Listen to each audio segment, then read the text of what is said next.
في زحام الحياة، في خضم الآلام، في بركان الهموم، في ثورات الجروح، مع النفوس الصافية، مع من يملك الدهاء والمكر، ما بين الشقاء والاسترخاء، ما بين الأنين والحنين، تنثر الحياة همساتهم لتكون همسة من همسات الأديب خالد محرم.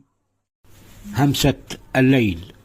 في جوف الليل قصص تروى، قصصا تسمع، قصصا تروى، قصصا نعيش فيها، تعشق سواد الليل، قصصا تحاكي الأحلام، قصصا تحكي الآمال، قصصا لم ولن ترى النور.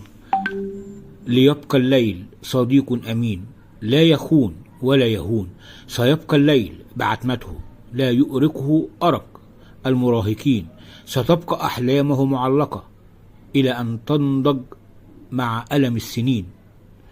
لا نحن هنا ولا نحن هناك، معلقين في دائرة الأمنيات. همسة من همسات الأديب خالد محرم. همسة الليل.